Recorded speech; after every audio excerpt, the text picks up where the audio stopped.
नमस्कार. कोकणातील नफ्याची शेती या यूट्यूब चॅनलमध्ये तुमचं सर्वांचं स्वागत. कोकणातील शेती ही नफ्याची व्हावी याच्यासाठी वेगवेगळे आपण व्हिडिओ घेतो आहे आणि त्याच्यामध्ये पहिले 3 व्हिडिओ हे काळी मिरीवर घेतले.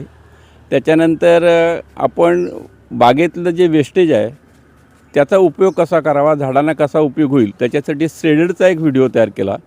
आणि महत्त्वाची गोष्ट म्हणजे कोकणातलं महत्त्वाचं उत्पादन असलेलं कोकम,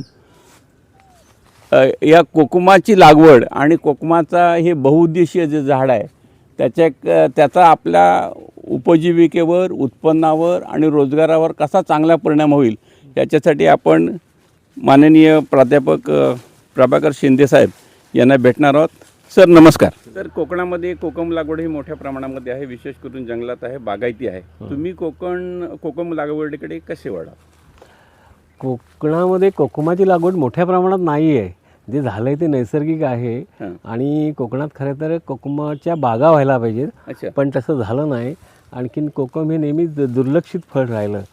पण आता जे नवीन कोकम प्रोसेसिंग करणाऱ्या ज्या फॅक्टरीज झाल्यात आणि त्या अनुषंगाने आता कोकमाला चांगला दर मिळतो आहे आणि कोकम नेहमीच त्या फॅक्टरींना फार कमी पडतो. म्हणजे त्यांना काही टनात कोकम हवा असतो आणि आपल्याकडे फक्त किलोमध्ये उत्पादन होतं. त्या दृष्टीने कोकमाच्या बागा नवीन तयार व्हायला पाहिजेत आणि त्या दृष्टीने आज आपण व्हिडिओ करणार आहोत. मी जेव्हा 1994 साली माझी बाग लावली तेव्हा इतर फळझाडं लावली, त्याबरोबर कोकम पण लावला आणि कोकमाची फार झाडं नाही लावली, 15-20 ते 25 झाडं लावली. आणखीन ती झाडं सुरुवातीला त्याला मी पाणी घातलं, झाडं चांगली वाढल्यानंतर पाणी सोडून दिलं. आणखीन 2011 सालापर्यंत त्याचं उत्पन्न यायचं चांगलं, म्हणजे झाडं 14-15 वर्षे झाली. आणखीन मी सुरुवातीला लावताना कलमं लावली होती, पण कलमं 1-2च राहिली आणि झाली सगळी रोपच त्याची, कारण कलमाला जो रुटस्टॉक वापरलेला असतो तोच वाढला. आणखीन तो सुद्धा मादी असल्यामुळे बऱ्याच जणांची उत्पन्न सुरू झाली चांगली आणि जे नर होते त्यांची मी कलमं तयार केली आणि ते सुद्धा चांगली लागायला लागली. आणखीन अशा तऱ्हेने जेव्हा मी लागवड केली, पण 2011 सालापर्यंत मी कधी कोकम उचललेच नव्हते. म्हणजे कोकम यायचे, झाडाखाली पडायचे आणि तसेच राहायचे. त्याचं आर्थिक महत्त्व मला माहिती नव्हतं. आमची जी कुणबी सेवा संघ दापोली ही संस्था आहे त्यांनी 2010 साली फळप्रक्रिया केंद्र सुरू केलं आणि त्या फळप्रक्रिया केंद्राला प्रमुख प्रॉडक्ट कोकमाचेच होते. आणखीन त्यांना मग प्रचंड कोकमं लागायला लागली. नंतर मग आम्ही कोकम विक्रीला सुरुवात केली आणि ती जेव्हा विक्री सुरू केली तेव्हा माझ्या लक्षात आलं की कोकम हे अतिशय उत्पन्न देणारं फळपीक आहे. आणखीन आपण त्याकडे लक्ष द्यायला पाहिजे. आणि त्यामध्ये मी पहिला बदल जो असा केला की कोकमाला पाणी द्यायला सुरुवात केली. म्हणजे अजूनपर्यंत कोकमाला पाणीच देत नव्हतं आणि त्याचे तोटे असे होते की कोकम खूप उशिरा पिकायचे, म्हणजे जूनमध्येच पिकायचे आणि कोकमाची फळं खूप लहान राहायची आणि मग लहान फळं प्रोसेसिंगला त्रासदायक असतात. आणखीन हे जेव्हा लक्षात आलं माझ्या, तेव्हा मी कोकमाला पाणी द्यायला सुरुवात केली, नंतर खतं पण द्यायला सुरुवात केली आणि कोकम एक व्यापारी पीक आहे हे माझ्या लक्षात आलं. आणखीन मग मी कोकमावर बरंच काम केलं. आणखीन आज माझ्या बागेत कोकमाची बरीच झाडं आहेत. आणखीन 1-2 टन कोकम सहज आत्ता उत्पादित होत आहेत. भविष्यकाळात ते बरंच वाढणार आहे. सर, कोकणामध्ये कोकम लागवडीला किती संधी आहे?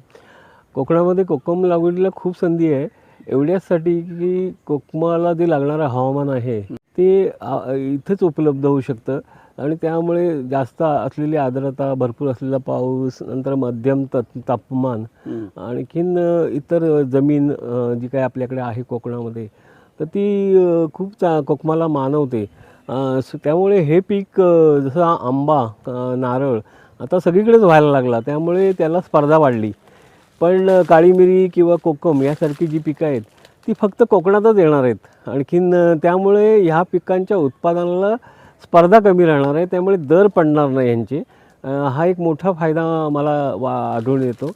आणखीन दुसरी जी गोष्ट आहे की ह्याचा उत्पादन खर्च फार कमी आहे, पण नंतर बघणार आहोत की फारशा निविष्ट आपण त्यासाठी खर्च करत नाही, त्यामुळे उत्पादन खर्च ह्या पिकाचा खूप कमी आहे. आणि ह्या पिकाचा मला माझ्या बागेत आढळलेला एक फायदा म्हणजे हे कमी खोलीच्या जमिनीत चांगलं येतं. ह्या बागेत जवळजवळ आंबा आणि नारळाची लागवड आहे आणि तिथे काही गॅप पडल्या. त्या गॅप एवढ्यासाठी पडल्या की जमीन खूप कमी होती, खोली खूप कमी होती. 1 ते 1.5 फुटाची खोलीमध्ये आंबा काही येत नव्हता. आणि मग मी तिथे एक प्रयोग म्हणून कोकम लावला. पण तो कोकम अतिशय चांगला येतो. आता माझ्या बागेत जवळजवळ 70-80 झाडं अशी झालीत की जिथं आंबा होऊ शकला नाही तिथं मी कोकम लावला. आणि आता हे झाड बघताय तुम्ही, ह्या कमी खोलीच्या अवस्थेत सुद्धा तो अतिशय चांगला येतो. म्हणजे कोकणात ज्या जमिनींना खोली कमी आहे आणखीन तिथं हे कोकम चांगलं येऊ शकतं. आणखीन दुसरं गोष्ट मी मगाशी म्हटलं की ह्याला स्पर्धा फार भविष्य काळात कमी राहणार आहे आणि दर ह्याचे फारसे पडतील असं मला वाटत नाही. इतर मंडळी फार प्रयत्न करतात की कोकम यावं, काळी मिरी यावी, पण शेवटी काही पिकं अशी असतं की त्यांना ठराविक प्रकारचंच हवामान लागतं, ठराविक प्रकारचीच जमीन लागते. तर त्या दृष्टीने ह्याला खूप भविष्यकाळात चांगले भविष्य आहे ह्याला खूप, असं मला वाटतं. एकंदरीत कोकणातलं हवामान, जमीन आणि ते सगळं जे पोषक वातावरण आहे ते सगळे कोकणाला कोकणातलंच आहे. कोकणातलं ही महत्वाची गोष्ट आहे. कोकणातलं जे हवामान आहे, वातावरण आहे, ते सगळं कोकणाला पोषक आहे. पण नेमकी जमीन कशी असावी? हां, मगाशी आपण हवामानाबद्दल बोललो. त्यामध्ये आर्द्रता, हा कोकणात जी वर्षभर भरपूर आर्द्रता असते त्याचा कोकमाला मोठा फायदा होतो. आणि आपल्याकडे खूप तापमान वाढत नाही, साधारण 39-40 डिग्रीच्या पुढे कधी जात नाही. आणि इतर वेळेसुद्धा साधारण 35 डिग्रीच्या दरम्यानच असतं. आणि ते सगळं मानवतं त्याला. आणि कोकमाला 12 डिग्रीपेक्षा कमी तापमान चालत नाही. ते पण आपल्याकडे काळ कमी आहे तसं, 12 डिग्रीपेक्षा कमी झालेल्या तापमानाचा. जमिनीचं म्हणजे पहिला निचरा, आपल्याकडे ज्या डोंगर उताराच्या जमिनी आहेत त्यांना निचरा सहज होतो, नैसर्गिकरित्या होतो. तो कोकमाला खूप मानवतो. आणखीन मध्यम ते हलकी स्वरूपाची जमीन चांगली, खूप चांगली जमीन पाहिजे कोकमाला असं बिलकुल नाही आहे. डोंगर उताराच्या ज्या मध्यम त्या हलक्या जमिनी आहेत त्या चांगल्या येतात. आणखीन साधारण सेंद्रिय खताचा चांगला पुरवठा केला तर त्याची सुरुवातीची वाढ चांगली होते आणि त्यामुळे मग कोकम चांगला होतो. आता ही जी लागवड बघतो ही 2005 सालची आहे. आता 15-16 वर्ष झालीत. चांगलं 35-40 किलो प्रत्येक झाड उत्पन्न देतं आणि अगदी सहज देतं. ते त्यासाठी खूप काही मी करतो असं नाही. आणखीन म्हणून हे पीक सगळ्यांकडे जावं असं माझी इच्छा आहे. सर, तुम्ही म्हणालात की निचरा होणारी जमीन पाहिजे, डोंगर उताराच्या जमिनी ह्या निचरा होणाऱ्या आहेत. पण मग ह्याला जे बागायती स्वरूप देतो आपण, त्याचा निचरा होण्यासाठी काय करायला पाहिजे? नाही, बागायती सुद्धा मी माझं म्हणणं आहे की डोंगर उतारावरच करा. आता जुनी जी संकल्पना आहे की सपाटीकरण करून नंतर बागायत करायची, हा आता विसरायला पाहिजे आपण. आपला जो सगळा प्लस पॉईंट आहे आपल्या जमिनींचा कोकणातला, तो आपला डोंगर उतार आहे आणि तो झाडांना फार गरजेचा आहे. निचरा फार गरजेचा आहे आणि त्या दृष्टीने आहे ते उत्तम आहे. मुद्दाम म्हणून सपाटीवर लागवड करायला नको. आणि केली असेल तर मग त्यासाठी चर खोदावे लागतील पाण्याचा निचरा होण्यासाठी. कोकमासाठी वातावरण, जमीन झाली, आता पाण्याची किती गरज आहे ह्याला? हां, कोकम हे पूर्वी बिन पाण्याचं पीक आहे असं समजलं जात होतं. आणि गेली 2011पर्यंत मी सुद्धा असं समजत होतो की ह्या पिकाला पाण्याची गरज नाही. पण त्याचे मी दुष्परिणाम बघितले. एक तर खूप छोटी फळं, खूप उशिरा पिकणे, म्हणजे जून महिन्यातच पिकायची ती. आणखीन झाडं निस्तेज व्हायची, म्हणजे झाडं पानं गाळायची एप्रिल-मे मध्ये पाण्याचा ताण पडला की. आणि खूप खराब दिसायची झाडं. त्यामुळे माझ्या लक्षात आलं की हे बिन पाण्याचं पीक नाही आहे. याला संरक्षित पाणी नव्हे तर रेग्युलर पाणी देण्याची गरज आहे. आणि नित्यनेमाने पाणी दिलं तर आपण नंतर अर्थशास्त्र त्याचं आणि उत्पन्न बघणार आहोत. तर त्याच्यात असं लक्षात येईल की हे खूप उत्पन्न देणारं पीक आहे. आणखीन त्यामुळे त्याला सिंचन द्यायला पाहिजे. साधारणतः सिंचन किती द्यायचं तर माझं असं एस्टिमेशन आहे की साधारण 25 ते 30 लिटर पाणी एक दिवसाआड ह्या झाडाला द्यायला पाहिजे. आणि ते सुद्धा ड्रिपरनी त्याला चालत नाही, कारण ड्रिपरनी जेट्सनी द्यायला लागतं. एक जेट जरी प्रत्येक झाडाला लावला 25 ते 30 लिटर प्रति तास पाणी देणारा तर त्याची पाण्याची गरज भागेल. पण आता आपण भविष्यकाळात जेव्हा कोकम लागवडीचा विचार करू, कोकम झाडं लागवडीचा, तेव्हा निश्चितच आपल्याला हे पीक सिंचनाखाली येतं हे गृहीत धरायला लागेल. आणि जर सिंचनाखाली पिकं येतील असेल ते पीक तर फळं चांगली मोठ्या आकाराची येतात. आणि दुसरी गोष्ट म्हणजे ती 15 दिवस आधी पिकतात. म्हणजे हा मोठा फायदा होतो, अर्लीनेस येतो. म्हणजे इतर पिकामध्ये उलटं होतं, आंब्यामध्ये जर पाणी लावलं तर फळं पिकायचं लेट बेरिंग येतं. ह्या पिकामध्ये उलटं होतं की 15 दिवस आधी फळं पिकतात आणि फळं मोठ्या आकाराची होतात आणि मग प्रोसेसिंगला ती चांगली उपयोगी पडतात. सर, ह्या कोकमांमध्ये नर मादी मोठ्या प्रमाणात असतात, ही गोष्ट खरी आहे का? हो सर, डायोसिस झाड आहे बॉटनिकली. आणि त्यामुळे नर झाड वेगळं असतं आणि मादी झाड वेगळं असतं. नर झाडाला एकही फळ येत नाही, ह्या पिकामधलं विशेष आहे. जायफळामध्ये जरी नर झाड असलं तरी त्याला थोडी फळं येतात, बर पण याच्यामध्ये बिलकुल येत नाही.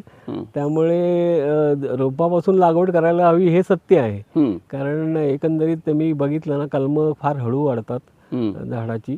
आणखीन मग कलमं चांगलं लागायला 10 वर्ष लागतात. आणि तेवढं हे मोठा काळ आहे ना, तो शेतकरी सहन नाही करू शकत. आणखीन जर नर झालेच तरी सुद्धा 10% नर ठेवावा असं डॉक्टर बाळासाहेब सावंत कोकण कृषी विद्यापीठ म्हणतं. ते कशासाठी? की परागीभवनासाठी परागीकरण मादी झाडांच्या नर गरजेचं आहे. म्हणजे 10 झाडात एक नर असायला पाहिजे, बरोबर. तसा तो ठेवायला पाहिजे. आणखीन जर त्यातून आपल्याला नर जास्त झाले, होणार नाहीत कारण आपण 3 झाडं एका ठिकाणी लावतोय, झाले तर त्याचं रूपांतर बघी कलमामध्ये करता येतं. हे कोपाईस कलम झाडावर केलेलं कलम आहे. हा, नर झाडावर केलेलं कलम आहे. ते सुद्धा आता चांगलं लागलंय. हे बघा किती सुंदर लागलंय. आणखीन ही जी कलमं आहेत ना, ती 2 प्रकारे करता येतात. एक ह्या ज्या फांद्या तुम्ही बघताय ना कलमांच्या, आडव्या वाढलेल्या फांद्या दिसतात. तर आडव्या वाढलेल्या फांदीची जर काडी घेतली तर अशा तऱ्हेचं आडवं कलम होतं. आणि जर शेंड्यातली काडी घेतली तर अशा तऱ्हेचं उभं कलम होतं. हा, हे कलम आहे. हे उभ्या फांदीचं आहे. उभ्या फांदीचं आहे, शेंड्यातल्या फांदीचं आहे. तर अशी कलमं गेली तर काय हरकत नाही, चांगली होतात आणि त्यांना आकारही चांगला येतो. तर त्या दृष्टीने फार महत्त्वाचं आहे. शेंड्यातल्या काड्या वापरायला पाहिजेत, आणखीन कलमं करायला पाहिजेत. आडवी जर केली तर अशी आडवी पसरतील कलमं. सर, अजून एक महत्त्वाचा प्रश्न आहे. तुम्ही सांगितलं की नर ह्याच्यावर एक कलम करा. ते आडव्या फांदीचं केलं तर आडवी होतात, उभ्या फांदीचं केलं तर उभी होतात. आणि बियांपासून रोपं बनवा. पण मी मगाशी तुमच्या बागेमध्ये बघितलं की रूट प्लांट पण वरती आलेले आहे, सकर्स असे. हो हो. कसं होतं, मी खूप ठिकाणी बघितलंय निसर्गामध्ये. जर आपण हे पाणी देत नसू कोकमाला, आणखीन कोकमाची आपली मादी झाड असेल तर त्याला रूट सकर येतात. म्हणजे मुळांना फुटवे येतात आणि ते असे छोटे छोटे म्हणजे 3-4 फुटाची झाडं पण लागायला लागतात. मग ते कलमच आहेत ती खरी, त्याची लागवड करायला हरकत नाही. पण जिथं पाणी दिलं जातं ना, आता ह्या बागेत तुम्ही बघाल तर पाणी दिलं जातं, त्यामुळे कुठेही ते सकर येत नाही जास्त. पण जिथं पाणी दिलं जात नाही पिकाला तिथं सकर येतात आणि ते रूट सकर आपण लागवडीचं साहित्य म्हणून वापरू शकतो. आणि ते कलमच आहे मग तसं बघितलं तर. आणखी फार माहिती येत नाही कुठे नाही. आता कसं मी त्या पिकाचा अभ्यास करतोय आणखीन, त्यामुळे आता माहिती लक्षात यायला लागलं. मी बऱ्याच जणांकडे चर्चा करतो, बरेच शेतकरी सुद्धा मला काय काय चांगल्या गोष्टी सांगतात की अशी सकर आहेत ना, लोक तोडून टाकतात. हा, नाही, ते जर मादी झाडाचे सकर असतील तर ते आपण खरोखर कलम सारखे वापरायला पाहिजेत. पण ते पिशवीत घेऊन ते वाढवून नंतर करायला पाहिजे, सेट करायला पाहिजे. तर मगाचपासून आपण एका विषयावर बोलतोय, कलमे, रोपे, सकर्स. पण नेमकं काय, मला थोडा संभ्रम निर्माण झाला, लागवडीसाठी नेमकं काय वापरावं? आता माझा अनुभव मला असं सांगतो की एकंदरीत कलमाची वाढ जी खूप हळू होते. आणखीन जर काडी नीट आपण कुठून तरी विकत कलम आणणार, त्या रोपवाटिका धारकाने कलमाची काडी उभी वापरली की आडवी वापरले, शक्यतो आडव्याच वापरले जातात. आणि त्यामुळे मग त्याची वाढ आडवी होते. आणि मग परत रानटी गुरांपासून त्याला धोका होतो. आणखीन जिथपर्यंत कलम आपलं 2 मीटर म्हणजे 6-7 फूट उंच जात नाही तिथपर्यंत त्याला संरक्षण मिळणार नाही. आणि त्या दृष्टीने माझं असं मत झालं की रोपच लावली पाहिजेत. आणि मी अजून एक दुसरी कारणं सांगतो. जेव्हा आपण आंबा, हापूस ह्याचं कलम लावतो तर ते हापूससारखं होतं आणि त्याची गुणवत्ता चांगली असते आणि त्याला दर मिळतो. पण कोकमाचं मला तसं आढळून आलं नाही. कोकमाचं कुठलंही झाड घेतलं तर ते भरपूरच लागतं. म्हणजे रोपापासून झालेलं कलम हे फार तर फळं लहान मोठी हा त्यांचा गुण असू शकतो. पण कोकम असं नाही की एक झाड खूप लागतं दुसरं झाड कमी लागतं, असं नाही आहे. सगळी झाडं सारखी लागतात. त्यामुळे मग मला वाटतं की जर सगळीच रोपं चांगली लागणार असतील तर मग कलमं कशाला लावायची, मग रोपच लावलेली चांगली.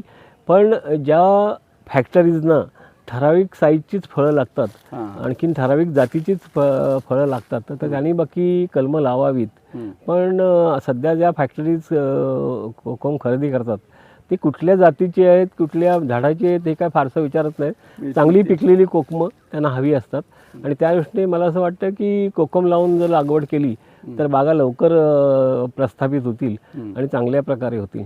मोठी शंका आहे की हे लागवड झाल्यानंतर किती वर्षांनी कोकम उत्पादनाला सुरुवात होते? हां, मी खूप रोपत लावली. तुम्हाला म्हटलं माझ्या बागेत जिथे जिथं आंब्याच्या झाडं मेली होती तिथे कमी खोलीमुळे ती झाडं मेली होती. तिथं मी कोकमाची रोपं लावली आणि एका ठिकाणी 3 रोपं लावतो मी. आणखीन साधारण एक 4 वर्ष झाली की चांगली वाढ असेल, चांगलं पाणी असेल, चांगलं खत असेल तर चौथ्या वर्षी कोकमाचं रोप धरायला लागतं. अच्छा. आणखीन साधारण 10 वर्षाचं झालं की ते बऱ्यापैकी उत्पन्न देतं आणि 20 वर्षाचं झालं की आपण ज्याला आपल्याला जे अपेक्षित आहे 100 किलो उत्पन्न प्रत्येक झाडाने द्यायला पाहिजे ते 20 वर्षाचं झाड झालं की मिळतं. आणखीन त्या दृष्टीने हे सगळं योग्य आहे की हे चौथ्या वर्षापासून सुरुवात होते. आणखीन मग नंतर हळूहळू प्रोग्रेसिव्हली उत्पन्न वाढत जातं.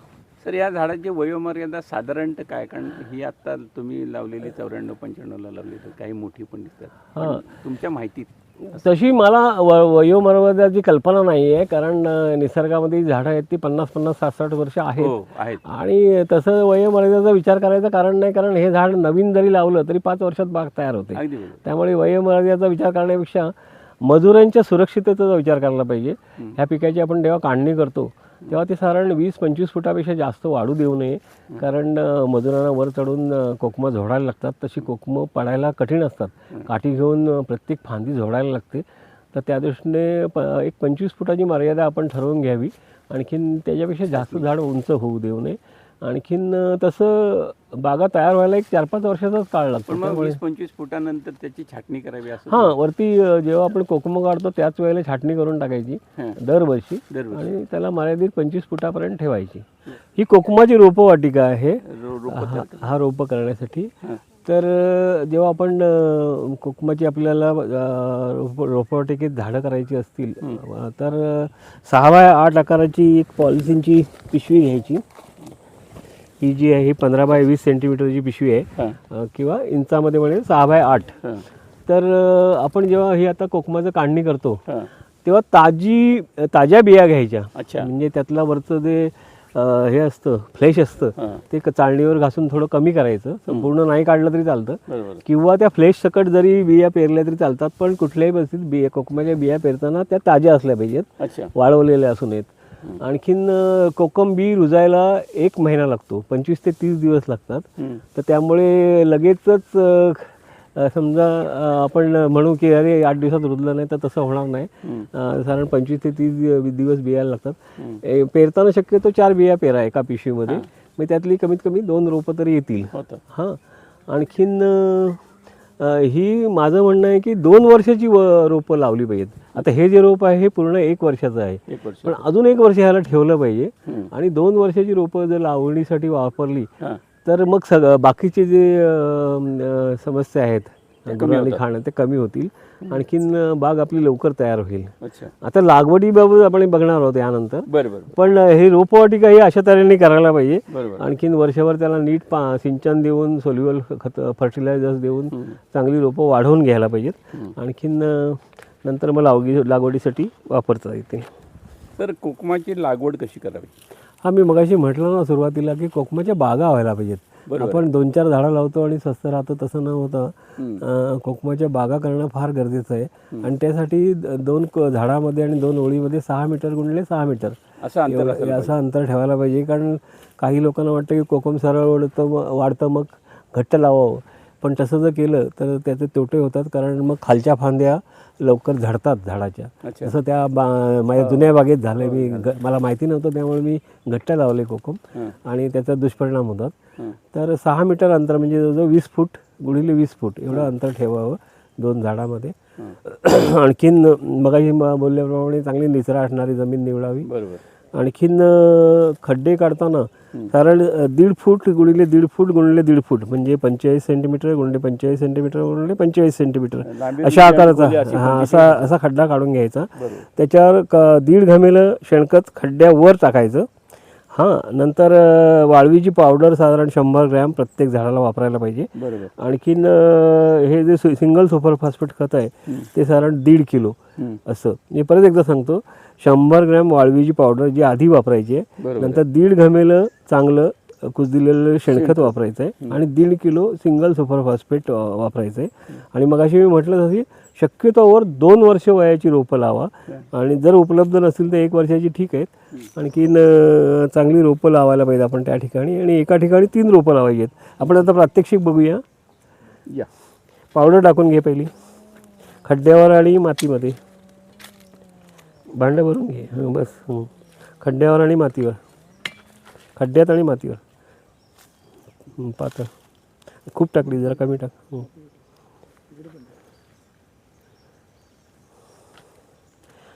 ठीक आहे, चल. ही वाळवी नाशक पावडर आहे. अच्छा. क्लोरोपायरिफॉस वगैरे कुठली तरी. आणि हे सिंगल सुपर फॉस्फेट आहे. हे 1.5 किलो घ्यायचं आहे. म्हणजे 1.5 माप होईल ते. 1 किलोचं माप आहे. अच्छा. हां, ते मातीवरच टाकायचं आहे सगळं खत. शेण टाकलं त्या मातीवर टाक. हां, आता हे मिश्रण करून मग खड्ड्यामध्ये ओतायचं आहे, ओढायचं आहे. घे, ओढायला घे. मिसळून बरं. थोडं शेणखत शिल्लक ठेवायचं आहे नंतरच्या याला. वरच्या बाजूला थोडं.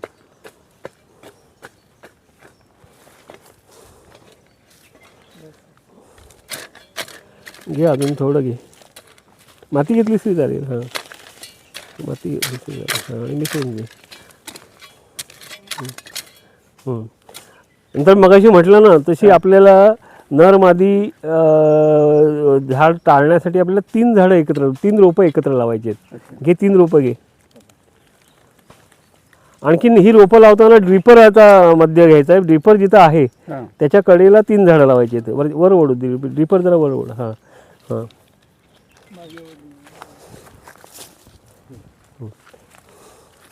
काढ, पिशवी काढ.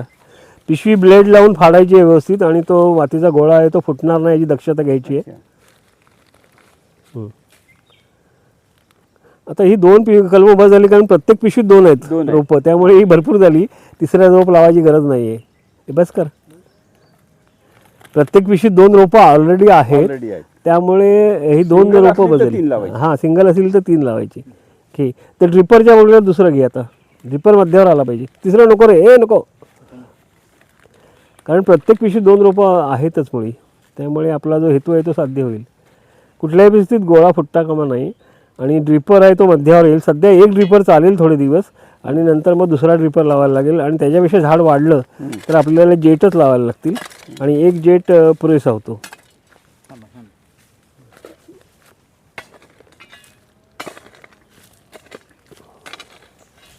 आणि तसं कोकम लागवडीसाठी हंगाम ज्याच्याकडे पाणी भरपूर आहे किंवा सातत्याने उपलब्ध आहे त्यांनी मे महिन्यात फेब्रुवारी मार्चमध्ये लावली तरी चालतील. की ज्या शेतकऱ्याकडे पाण्याची उपलब्धता चांगली आहे तर त्यांनी ती जानेवारी फेब्रुवारीतच लावावी. आणखीन ज्यांच्याकडे पाण्याची उपलब्धता कमी आहे, मर्यादित आहे, त्यांनी बाकी पावसाळी जूनच्या 20 तारखेनंतर मान्सून चांगला सेट झाला की लावायला हरकत नाही. आपण जी उन्हाळी लागवड करतो त्याचे खूप फायदे होतात. पावसाळ्यात जेव्हा आपण लागवड करतो तेव्हा लगेच गवत वाढतं आणि गवत काढण्याला आपल्याला माणसं मिळत नाहीत. आणि मग त्यामुळे आपण जर फेब्रुवारीमध्ये लागवड केली तर गवतापासून ती बरीच वाचते. कारण मग त्या वेळात झाड चांगलं वाढतं. सुरुवातीला तिथं थोडंसं अळं करावं, कारण काय थोडं पाणी हाताने घालणं गरजेचं आहे. उन्हाळ्यात लागवड केली तर थोडंसं अळं कर. गोल गोल अळं कर. हाताने कर, आनंद कर. हे खूप मोठं नको रे. पाणी राहील असं अळं कर. हां, जेव्हा आपण उन्हाळ्यात लागवड करतो तेव्हा आता यामध्ये 1.5-2 बादल्या पाणी ओतणं गरजेचं आहे. आणि पाणी राहील असं अळं करा. आत पाणी राहील असं अळं करा. आत खोल करा ना जरा. आत खोल करा.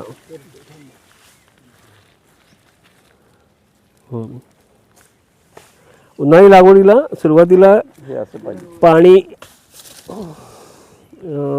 घालणं गरजेचं आहे. तर अशा तऱ्हेने लागवड करणं गरजेचं आहे कोकमाची.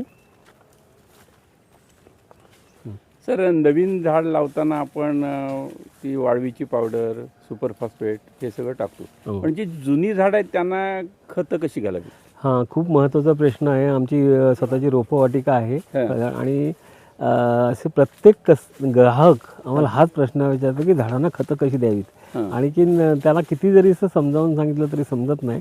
आता त्यामुळे आता हे आपण एक प्रात्यक्षिक बघूया की आता जी खताची रिंग आहे ना ही की 5 फुटावर आपण झाडापासून एक 5 फुटाची काठी घेतली आणि ती मजूर अशी गोल गोल गोल गोल फिरवत जातो काठी.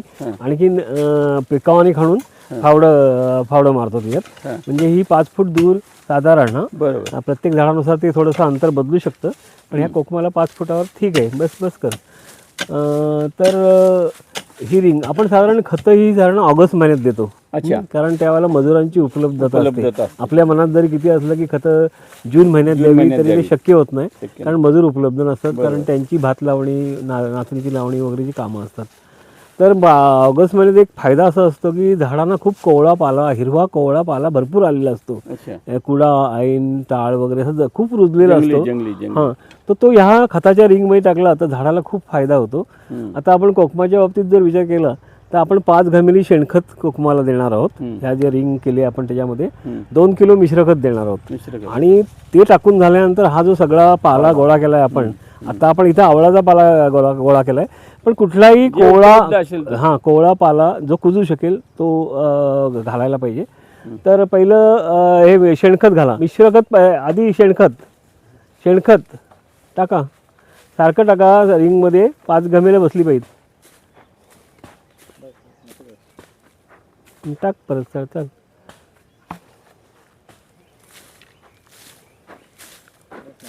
नाही टाक, चल. हां, जा मागे टाक, परत टाक. ती संपवायची सगळी.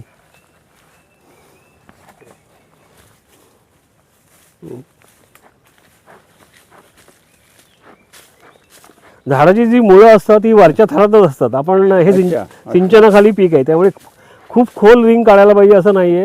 एक साधारण 5 ते 6 इंच खोल रिंग बस होते, आणि साधारण एक 9 इंच रुंदीची रिंग. आणखीन झाडापासून 5 फूट दूर कोकमासाठी, इतर झाडासाठी थोडं अंतर वाढू शकेल. आणि ह्याच्यावर आपण 2 किलो मिश्रखत टाकणार आहोत. मोठं झाड असेल तर 3 किलो टाकायला पाहिजे. 2 ते 3 किलो मिश्रखत दरवर्षी टाकलं तरी त्याची नत्र, स्फुरद आणि पालाशाची गरज भागते.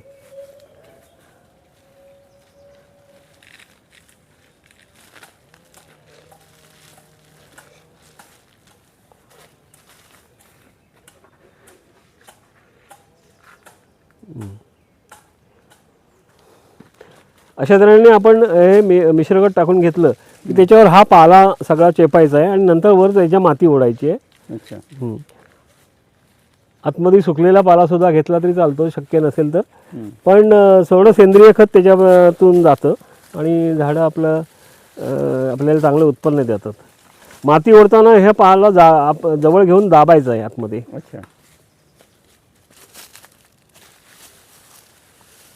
अशा प्रकारे आपण जेव्हा 100 किलो आपल्याला उत्पन्न मिळावं अशी अपेक्षा बाळगतो तेव्हा त्याला एवढं सगळं करायला पाहिजे.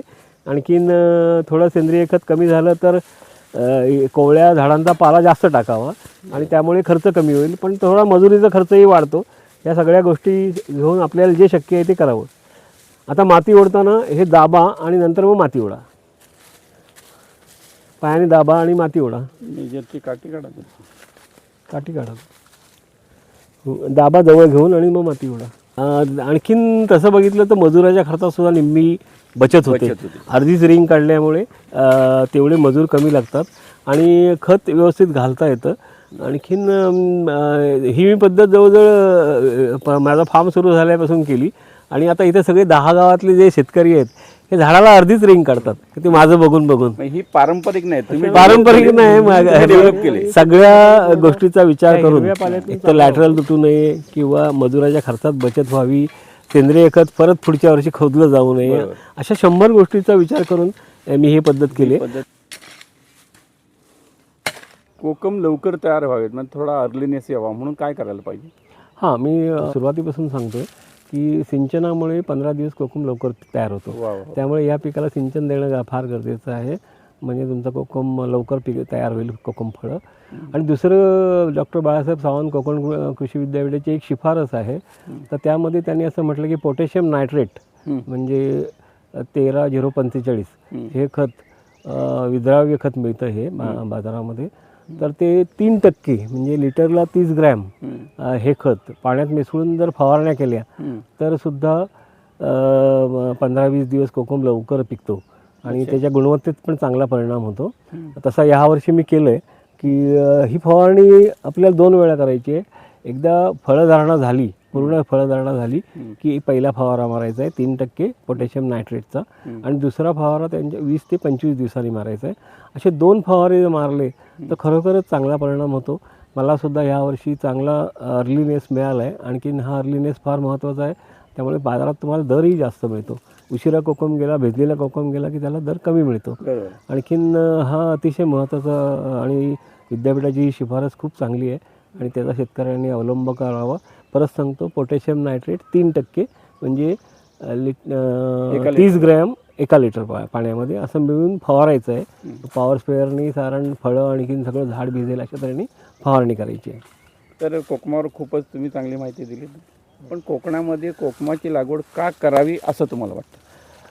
कोकम मी आपण सुरुवातीला बोललो की कोकम हे कोकणाचीच मिराजदारी आहे.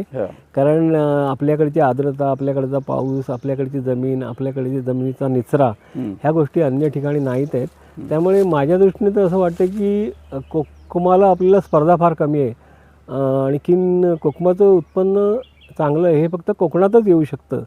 तर मग त्याचा फायदा आपण घेतला पाहिजे. जसं आपण काळी मिरीच्या बाबतीत बोलतो की काळी मिरीसुद्धा कोकणातच चांगली येते. मग त्याचा फायदा आपण घेतला पाहिजे. कारण ह्या पिकांना स्पर्धा कमी आहे. आता आपण सकाळपासून बोलतोय की नारळ, आंबा आता आपल्याकडे राहिलाच नाही, तो सगळीकडे गेला आणि त्याचे तर दर प्रचंड पडतात. यंदा तर 15 रुपये किलो हापूस ह्या दराने माल विकला गेला. हे दृष्टचक्र जर आपल्याला टाळायचं असेल तर जी पिकं फक्त कोकणात येतात तर ती आपण करायला पाहिजे. त्यामध्ये मसाला पिकं आहेत सगळी, आणखीन कोकम हे पिकं आहे, अजून बरीच पिकं आहेत की जी फक्त कोकणात येतात आणि त्या पिकांचं क्षेत्र वाढवण्याकडे आपल्याला प्रयत्न करायला पाहिजे. भूतकाळात तशा तऱ्हेने प्रयत्न झाला नाही. आंबा आणि काजूची प्रचंड मोठ्या प्रमाणात लागवड केली गेली. आणखीन आता त्याची फळं शेतकरी भोगतात म्हणजे त्यांना दर मिळत नाहीत आहेत. यंदा आंबा कमी होता खूप असं झालं. नुकसान भरपाई पण मिळाली लोकांना, पण आंब्याचा शेवटी दर 15 रुपये किलो इतका कमी झाला.